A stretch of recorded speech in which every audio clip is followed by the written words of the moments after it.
Hello student. So previous lecture में हमने animal cell culture and application का introduction and basic steps of animal cell culture देख लिया था एंड उधर हमने primary and secondary cell culture को भी डिफ्रेंशिएट किया था। नाउ अब हम आगे बढ़ेंगे, तो उससे पहले हम लोग एक बार देख लेते हैं कि जो एनिमल सेल कल्चर है उसका बेसिक स्टेप क्या होता है। सो एनिमल सेल कल्चर में हमने पढ़ा था पहले कि हम ऑर्गेनिज्म के टिश्यू से सेल निकालते हैं। सो टिश्यू से हम लोग सेल निकालते हैं तो उसके लिए हम लोग कुछ एंजाइम्स का यूज़ करते हैं, जैसे कि ट्रिप्सिन।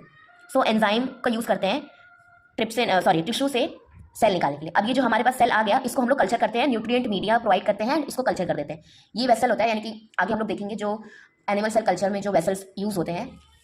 तो ये रहा एक ग्लास बॉटल होते हैं जिसमें हम लोग कल्चर करते हैं एनिमल सेल्स को।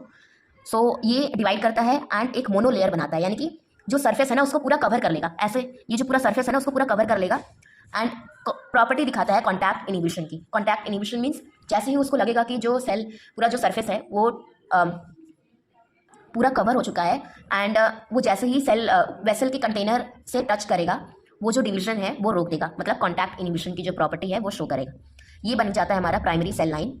नाउ प्राइमरी सेल लाइन को हम जब सब कल्चर करते हैं तो सेकेंडरी सेल लाइन मिलती है हमें।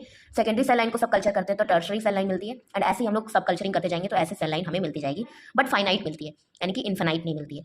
ये नॉर्मल सेल कल्चर है, यानी कि नॉर्मल सेल्स को जब हम कल्चर करते हैं तो वो नॉर्मल सेल में जब कल्चरिंग करते हैं तो ऐसे सेल कल्चर होता है। नाउ ये नॉर्मल सेल है एंड ये कैंसरस सेल है। सी कैंसरस सेल में ना जो सेल है वो एक पाइल की तरह, यानी कि एक हीप बनाती है, एक के ऊपर एक जो है वो ग्रोथ करती है एंड वहीं पे नॉर्मल सेल जो होते हैं, जैसे हमने देखा था, एक मोनोलेयर फॉर्म करती है, यानी कि सरफेस को पूरा कवर कर लेती है। वहीं पे कैंसर सेल जो है वो मल्टी लेयर, यानी कि एक के ऊपर एक जो है वो अपना ग्रोथ दिखाती जाती है। ये सेल कैंसर सेल करती है। सो अब हम लोग एक बार नॉर्मल सेल और कैंसर सेल के बीच में जो डिफरेंस है वो रिवाइज कर लेते हैं। तो नॉर्मल सेल कल्चर में कॉन्टैक्ट इनिबिशन की प्रॉपर्टी शो होती है, कैंसर सेल में कॉन्टैक्ट इनिबिशन की प्रॉपर्टी शो नहीं होती है। दूसरा, नॉर्मल सेल जो होती है वो मॉर्टल होती है, बट कैंसर सेल जो होता है वो होता है इमॉर्टल, मतलब कभी भी मरते नहीं हैं एंड डिवाइड होते जाते हैं। नाउ थर्ड पॉइंट जो है नॉर्मल सेल जो है वो कंट्रोल्ड डिवीजन दिखाती है, वेयर एज जो कैंसर सेल है वो अनकंट्रोल्ड सेल डिवीजन दिखाता है। ठीक है, सेल कल्चर में बात करें तो जो नॉर्मल सेल है वो मोनोलेयर फॉर्म करता है, वेयर एज जो कैंसर सेल है वो मल्टीलेयर फॉर्म करता है। एंड जो नॉर्मल सेल है वो वेरियस शेप एंड साइजेस की हो सकती हैं, बट जो कैंसर सेल है वो यूजुअली जो दिखते हैं वो राउंडेड होते हैं ज़्यादा। ठीक है, ये जो पॉइंट्स हैं difference between normal cell and cancer cell, ये लर्न कर लेना, क्वेश्चन पूछा जा सकता है। नाउ अब हम अपना टॉपिक आगे वाला स्टार्ट करते हैं, जैसे टाइप्स ऑफ सेल लाइन।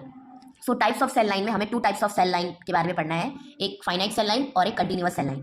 तो फाइनाइट सेल लाइन, जैसा कि मैंने अभी भी बताया, तो finite cell line normal cell दिखाता है, वेयर एज जो कंटिन्यूअस सेल लाइन है वो कैंसरस सेल दिखाता है। सो फाइनाइट सेल लाइन के बारे में देखते हैं। Finite cell line are those cell line which have a limited life span and they grow through a limited number of cell generations. Means limited growth होती है, means कि finite growth दिखाती हैं and limited number of cell generations होती हैं। ठीक है, तो ये जो अंडरलाइन वाले पॉइंट हैं ये बहुत इंपॉर्टेंट है, मतलब ये की पॉइंट्स हैं, इनको लर्न कर लेना। सो अगर क्वेश्चन पूछेगा फाइनाइट सेल लाइन और कंटिन्यूअस सेल लाइन के बीच में डिफरेंस लिखने के लिए, तो ये सब जो है लिख सकते हैं। Finite cell line show the property of contact inhibition, density limitation, anchorage dependence. Anchorage dependence means cell के सरफेस को जो है उसको वो पकड़ के रखेंगे। ठीक है, anchorage. The mode of growth is in a monolayer form, the growth rate is slow and doubling time is around 24 to 96 our.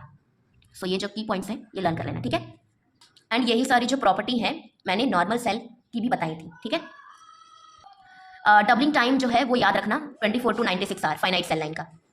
Now continuous cell line. So continuous cell line cancerous cell की जो property हैं वो show करती हैं।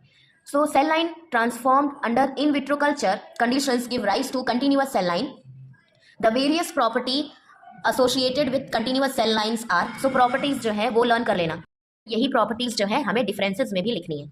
सो वो cell line जो transform हो गई इन विट्रो कल्चर में, यानी कि हमने नॉर्मल सेल जो है उसको कल्चर किया एंड हुआ कि जब हम लोग उसको सब कल्चर करते गए तो जो डीएनए था, यानी कि क्रोमोसोम, उसके अंदर म्यूटेशन आ गया एंड उसकी वजह से जो सेल लाइन है वो ट्रांसफॉर्म्ड हो गई एंड उसकी वजह से जो वो है वो कैंसरस हो गई, उसका सेल डिवीजन जो है वो अनरेगुलेटेड हो गया। ठीक है, रेगुलेट नहीं हो पा रहा था, इसीलिए वो कैंसर वाली जो प्रॉपर्टी है वो शो करने लगा।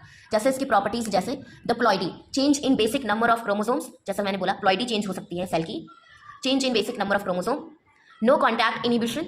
वहीं पे जो फाइनाइट सेल लाइन था इसका हमने उल्टा पढ़ा था, कॉन्टैक्ट इनिबिशन की प्रॉपर्टी शो करती है। तो यही जो है पॉइंट्स हमें डिफरेंसेस में लिखनी है।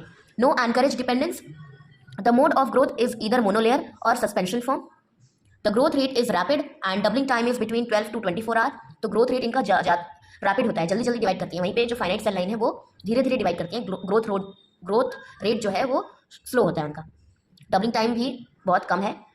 The density limitation is reduced और लॉस्ट, यानी कि अनडिफाइनेटली जो है ये डिवाइड करती जाती हैं। तो ये जो डेंसिटी है, लिमिटेशन है, वो रिड्यूस हो जाती है या फिर लॉस्ट, यानी कि ग्रो करते जाते हैं ये लोग अनडिफाइनेटली। और ये image different mammalian cell line की, तो इसमें ये इमेज है, इसमें ये लर्न कर लेना कि जो हेला सेल लाइन है वो कहाँ से हमने कल्चर किया था, कहाँ से निकाल कर। तो ह्यूमन सर्वाइकल कार्सिनोमा सेल से हमने हेला सेल लाइन बनाई थी। CHO continuous cell line from Chinese hamster ovary, COS1 cell line from monkey kidney. So ये इमेज है हेला सेल लाइन की। सो ऐसी होती हैं, ठीक है, हेला सेल लाइन जब इसको हम लोग कल्चर करते हैं तो। एंड ये जो है इमेज है CHO सेल लाइन की, जो चाइनीज हैमस्टर ओवरी से कल्चर किया गया था सेल निकाल कर, ठीक है। एंड ये इमेज है COS1 cell line from monkey kidney की, ठीक है। तो ये सब इमेजेस हो गई। सो एक बार फाइनाइट सेल लाइन और कंटिन्यूअस सेल लाइन में जो डिफरेंसेस है वो लर्न कर लेना।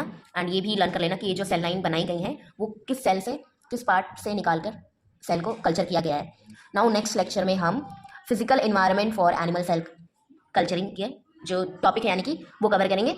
सो thank you so much. And अगर कोई डाउट हो तो कमेंट सेक्शन में पूछ लेना। Thank you.